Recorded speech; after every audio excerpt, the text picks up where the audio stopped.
We've talked about public service announcements in the past. From Time for Timer, OG Read More, to nutrition facts brought to you by Cartoon Network. Even the infamous Pee-wee PSA. But trust me when I tell you nothing could prepare you for what we got in store for today's topic.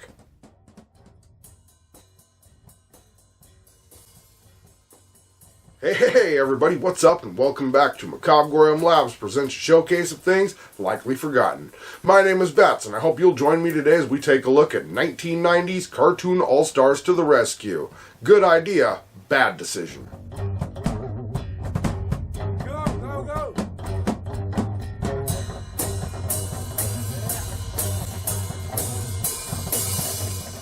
Hey, before we get started with today's video, I just wanted to point out that today's topic will involve and some pretty other serious issues. So if that kind of subject matter makes you uncomfortable or uneasy and you'd rather something a little more lighthearted, we have a ton of videos across the channel on a bunch of different topics. That being said, YouTube is probably going to bury this video with their new AI if I don't censor the living daylights out of it. So you will be able to find the full uncensored version over on our Patreon for absolutely free. Link in the description. Moving forward, you have been warned.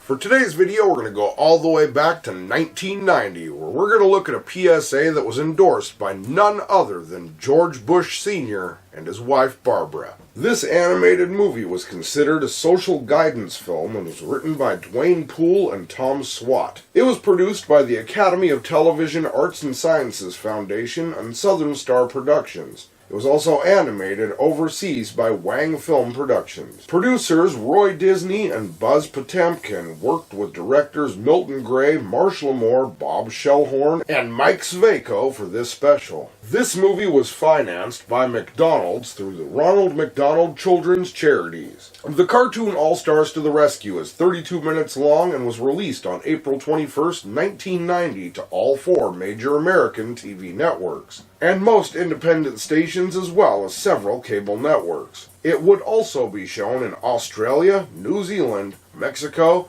and Canada, just to name a few of the networks that supported this PSA. The idea was to get as many children and parents to see the special as possible, and not everyone back then had cable. Now that we understand the basis of who made this project, let's check out all of the characters that they involved in this shenanigan. With this special being so important, the various characters' owners would come together and license their characters freely to be used. In addition to the cool animation, there were the talented voice artists, such as Rob Bagdasara Jr. as Alvin and Simon from Alvin and the Chipmunks, Jeff Bergman as Bugs Bunny and Daffy Duck, Jim Cummings as Winnie the Pooh and Tigger, Joey DiDio as the drug dealer, Paul Fusco as Alf, Danny Goldman as Brainy Smurf, Don Messick as Papa Smurf. Macabre'Gorium favorite Frank Welker would return as Hefty Smurf, Slimer from the Ghostbusters, and Baby Kermit from the Muppet Babies. Janice Carmen as Theodore from Alvin and the Chipmunks.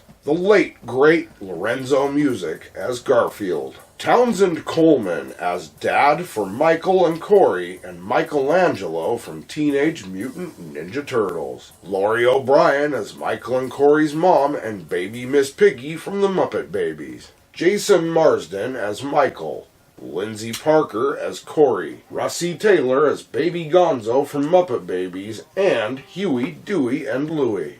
And finally, George C. Scott as Smoke. With a cast of characters and voice actors like that, you could be thinking, how could they possibly go wrong? Oh, so many ways. Let's take a look at what this show is about. The first thing we see as this special opens is George Bush Sr. and Barbara Bush telling us we're going to watch 12 cartoon characters show us how hurt everyone. Barbara chimes in with, "Let's all watch Cartoon All-Stars to the Rescue." It fades to black. The special opens with a girl named Corey asleep in her bed with her Winnie the Pooh stuffed animal tucked in tight. We then see Corey's piggy bank on her dresser when an unknown person walks in and steals it. The scene then transitions into some Smurfs in a comic book starting their day when Papa Smurf notices that the piggy bank is missing. He rings the bell in the village to gather the Smurfs as he wants them to get together to start looking for the missing piggy bank. We next see a picture on Alf of the nightstand as it comes alive and Alf himself hops out of the picture that he was in. There's also a Garfield lamp that rested next to the picture of Alf, so after he removes himself, he asks if Garfield wants to help track down the thief. Garfield, being Garfield, says, "Nah, it's too much work." But Alf isn't going to take no for an answer and rips the lamp part right off of him and asks Garfield if he wants to help out or be Alf's lunch. Garfield wisely decides to help and follows Alf out of the bedroom. Hey, lamp or not, Alf just straight ripped Garfield a new one. Let's move on. The next scene takes focus on a record collection, and out of one of the albums steps Alvin and his brother Chipmunks, Simon and Theodore, who have come to help. But first they have to find Alvin, who's watching TV. Alvin thinks they're trying to pester him for another autograph hound, but the boys haul his butt out of the record and have him help them find the bank. Right about this time, Winnie the Pooh wakes up as the Smurfs are climbing down the nightstand. Pooh then sleepily asks if he's late for breakfast. Brainy Smurf then tells Pooh that they are in fact trying to wake up the little girl. In normal Brainy Smurf style, he ends up being flung into Corey's bed, while Pooh goes to the baby Kermit alarm clock.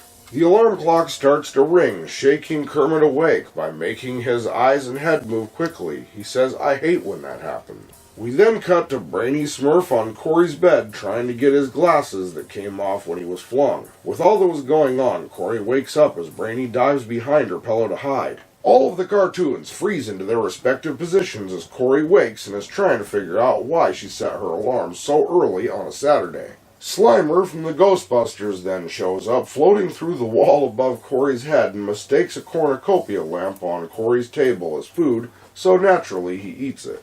Aside from them normal Slimer hijinks, I told you this was one of the wildest PSAs we've discussed yet, and it's about to get a hell of a lot weirder. As Alf and his recon team are walking down the hallway, there's the unmistakable noise of a piggy bank being broken, which Alf is quick to point out, which is immediately followed up with a quip by Garfield. Two sounds you can't miss. A breaking piggy and the sizzle of hot lasagna. After a little bit more exploring and a tiny bit of dialogue, a boy eventually enters a room, causing the characters to hide under Michael's bed. Michael is obviously very angry and is carrying Corey's piggy bank. He breaks it open and excitedly counts the change, noting there has got to be at least $20 in there. Theodore can't believe that Corey's own brother Michael would do this to her as they're so close. Eventually, Corey comes to the door and knocks, and Michael yells at her to go away. She walks in anyway and sees her piggy bank money on Michael's bed. She's understandably upset, and Michael lies to her saying he was trying to fix the bank, because even a 5-year-old is totally going to believe that. After a little bit of back and forth, Michael hides a purple shoebox under his bed right where the Chipmunks happen to be hiding. They open it to reveal several items, including matches and some Alvin responds with either someone's conducting a major chemistry experiment or this is a serious no-no. Alf then points out they aren't in cartoon territory anymore. No Sherlock. Theodore remarks on the smell, and Simon says that he guessed it would be, which at the time was an unlawful substance and not to be used recreationally. Corey says Michael is acting weird, to which Michael responds, "Who asked you?" The Smurfs end up taking notice that Michael's eyes are bloodshot, and he puts on sunglasses and leaves, with Corey wondering why he doesn't tell her anything more and isn't as close as they once were. We hear Michael leave as the parents ask him where he's going, and he doesn't answer as he walks out the door. After this, all of the characters adjourn to Michael's room to discuss what to do, saying he has a one-way ticket to Nowheresville. Alvin says he needs them, and they must hurry off to find Michael. This brings us to the next scene, the town video arcade.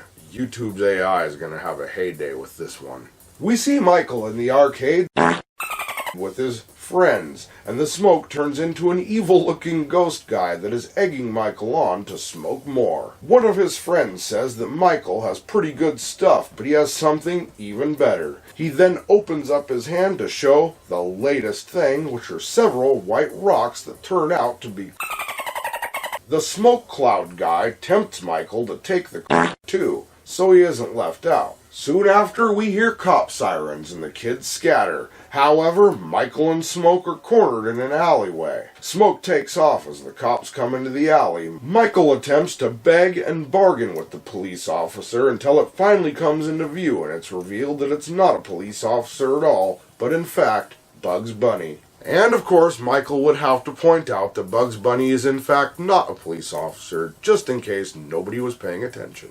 Bugs says that he is not a cop, but he's a rabbit and a smart one. Smoke comes back and teases Michael for running from a rabbit. Smoke also makes fun of Bugs for being a cartoon character. Bugs does what Bugs does and puts Smoke into the garbage can in the alley. He finds a Smoke in the alley and asks Michael what the big attraction is and wants to know when Michael started using Bugs.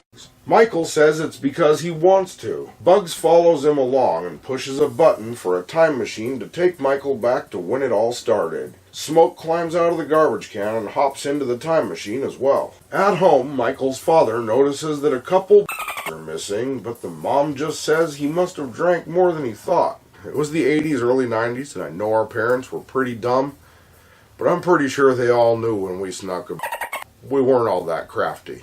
Mother asks Corey if something is wrong with Michael, saying she only wants to help him. Corey just responds with, "I don't know, Mom, but I don't think so." Pooh asks why she didn't tell her mom, which causes Corey to be confused by Pooh talking. Michael's supposed to be the one on here, right? Are we all on the same page? Because this little girl's talking to inanimate objects. I mean, we all did, but they never talked back. Corey tells Pooh she didn't want to tell her mom because then Michael would be mad at her if he gets in trouble. Pooh counters with what will happen to Michael if she doesn't say anything at all. We next see Michael, Smoke, and Bugs in the time machine where they go back to when Michael was a young kid. In the past, young Michael is playing frisbee when he sees some older kids smoking and asks them if they want to get lung cancer. The kids respond by saying that they are just getting on. Michael is then pressured by the older kids to smoke some with them. Bugs adds commentary that if Michael's friends jumped off a bridge, would he join them? Then immediately says, "I guess you would, wouldn't you? Not very bright." Smoke defends Michael's choice and tells Bugs to lay off. Michael was just experimenting with some friends. Bugs asks Michael why he thinks the older kids know any better than he does. Smoke counters by saying Michael needs him, and with him all Michael's cares went away. Bugs tells Michael that everyone has worries, but what really matters is what's in your heart. Smoke, of course, tries to counter everything Bugs has to say. But of course, Bugs Bunny, being Bugs Bunny, he ain't taking any of that. So he grabs Smoke and uses a bicycle pump to pump up Smoke and then tosses him away. Bugs says that drugs are only temporary and don't fix anything. Meanwhile, Corey goes to talk to her dad about her worries for Michael, saying that Michael is acting weird. Dad just dismisses Corey's concerns, saying that being weird is normal at Michael's age. Trust me, it never stops. We stay weird forever. Let's move on. Corey ends the conversation and leaves the garage, still worried about Michael. We then see Michael and his friends in the park. One of his friends says she can get some for $20, and since Michael has money, she should get some for them. He does posit this as is serious, but the girl steals his wallet and Michael chases after her. While chasing her, we see a manhole cover in the street. It suddenly opens, and I'm sure you'll never guess who pops out. None other than Michelangelo, who holds up the manhole cover and Smoke smashes right into it. Michael and Smoke fall into the sewer, with Michelangelo pointing out that Michael wouldn't be in the sewer at all if he had avoided the manhole cover, but he wasn't thinking due to being Smoke lies and says don't hurt your brain, but they do make you feel good. Michelangelo informs Michael that if he continues to listen to Smoke, he's going to really be in trouble. Michelangelo then activates a swirling vortex that Michael falls into, and he ends up landing in a roller coaster cart. You get it? The metaphor? They're like a roller coaster with the... Yeah, I'm sure y'all got it. But he wouldn't be taking this ride alone because Baby Kermit and Miss Piggy are waiting for him in the cart, and they say they're going on a tour of his brain. That's the last place I would want to be. They point out that the more you do, the more you have to do just to feel normal. Modern studies have shown that that is not entirely true. It actually depends on the and the user. We see electrical pulses in the brain that Gonzo is painting to show what do to your brain. No, this is your brain eggs in this special. The roller coaster gets faster and faster and more out of control, symbolizing downward spiral. The brain starts to disintegrate around them and the roller coaster goes through a glass wall. Shortly after, the cart stops and we see Michael in the real world smoking another. As he smokes, the stopped roller coaster cart in his head is engulfed in smoke as the Muppet Babies start coughing. The Muppets run for an exit door, but Michael and Smoke can't get through. It's then revealed that Michael is really skateboarding in a park, but due to his over-enjoyment of he is not doing very well. Next we see Michael laying on a patch of actual grass and asks why won't someone help him, and who appears but Huey, Dewey, and Louie. Michael says he needs to get off. The ducks ask why doesn't he just say no to. The ducks join Kermit and sing a song about how to say no. All of the previous characters show up with various others like Tigger, the Smurfs, Chipmunks, Muppet Babies, Alf, Garfield, Michelangelo, and Bugs Bunny, as Smoke joins in to sing a combative version of this song. Michael wakes up in his room and gets his box where Smoke is hiding. Corey and Pooh come in to talk to Michael, and Michael aggressively grabs Corey's hand after yelling at her and tells her to leave. She does leave, and a sad, remorseful Michael tells her he didn't mean to yell at her. After she leaves, he doesn't understand why he hurt Corey. Smoke, who is now under the bed, says Michael did the right thing by hurting her. Michael looks at himself in the lid of his box, noticing that now he looks like crap. Alf then shows up in the box, replacing Michael's face, and then pulls Michael into the box and into a hall of mirrors. Michael thinks he looks good, but Alf shows him a mirror of what he looks like in the future. Alf leads Michael to a door that says the man in charge, and it turns out to be Smoke, showing Michael he is being controlled by Smoke and he needs to think for himself. See what we did there? Corey comes back to look for Michael, but instead she finds the box and Smoke comes out and immediately says he's a friend of her brother's and she should open the box. Pooh says not to listen to Smoke. However, Smoke throws him into a cupboard and tells her not to listen to Pooh. She opens the box with Smoke egging her on to try it. Meanwhile, Michael is on a roller coaster track where he is chased by the roller coaster cart manned by Dewey. We do see Michael running through this creepy fair trying to get out. Michael is thrown about the park's rides, getting more and more hurt each time. He jumps off the roller coaster track, falls a bunch, and then is flung into the mouth of a horned demon statue. He is swallowed and ends up in a water-like river where Tigger and Miss Piggy float by in a boat. Tigger tosses a life raft to Michael. He climbs on, and the river rushes down a waterfall that tosses Michael out, where again he is thrown about the park. He eventually lands in a wooden bucket of water. I know this is supposed to be a PSA for anti, but I'm willing to bet a lot of people that made this were as they were. At the end of his journey, he finds he was in Miss Piggy's drink cup, and she spits him out. He lands back in the park and walks around looking to see where he is. He sees a fortune-telling booth, and going in seeing Daffy Duck as the fortune teller. Once again, if Daffy Duck is the dude telling you your future, you're pretty well screwed. We cut back to Corey and Smoke is convincing her that if she did, her and Michael could be close again. Daffy shows Michael his future as a sunken skeleton figure. Michael can't believe it's him. All the characters come in to tell Michael he isn't cool, but he's an amazing person without. Michael comes into the room and sees Corey with his box in hand and immediately shoves the box on the floor and tells her to not ever do this. She tells him that he was a dope to use and she wants him to stop. Smoke comes saying that he can't be getting rid of, and Michael wants to quit but doesn't know how, so Corey says she could talk to their parents for help. Again, that's generally not how these things work in real life. Nobody talks like that. Michael throws Smoke out the window into a garbage truck below. Smoke says he will be back. Michael tells Corey that he will come back, but Corey says they will be ready. Michael lets Pooh out of the cupboard, and he joins the rest of the cartoons in the poster on the wall. Michael and Corey leave to talk to their parents and get help. The special didn't have quite the effect that was intended. Some viewers found it as propaganda and preachy. Others found it a time capsule during the War on era. We kinda ride the line, but yeah, like us. There was some controversy as well.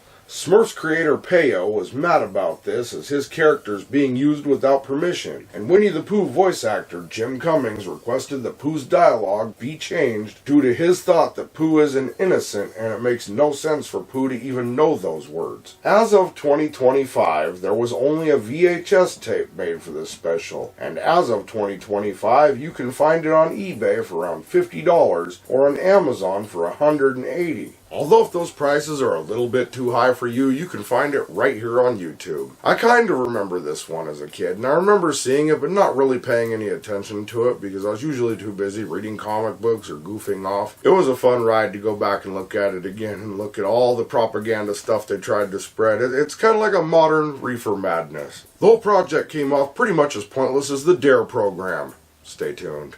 But now you know what I think? I've just got to ask. Have you ever seen Cartoon All-Stars to the Rescue? Did you watch it when it was on TV? Or were you able to catch it later via a different outlet? If so, what was your favorite or most notable part? And if not, what was your favorite childhood snack, toy, show, movie, or other memory? Did we forget anything, get something wrong, leave something out? Do you have a suggestion for a future video, or maybe you just want to drop in and say hi? Either way, head on down to the comments section because most of the time we look forward to hearing from you. Sometimes. And I just wanted to point out, in today's episode we talked about some sensitive stuff, including a lot of different... I just wanted to say, that was pretty funny. And with that, unfortunately, we've come to the end of another Macabre'Gorium Labs showcase of things likely forgotten. I've been your host, Bats, and I hope you had a good time today as we took a look at Cartoon All-Stars to the Rescue. Good idea? Bad decision. Be sure to check back next time because you never know what we have in store. And as usual, think for yourselves, be excellent to each other, and keep it creepy.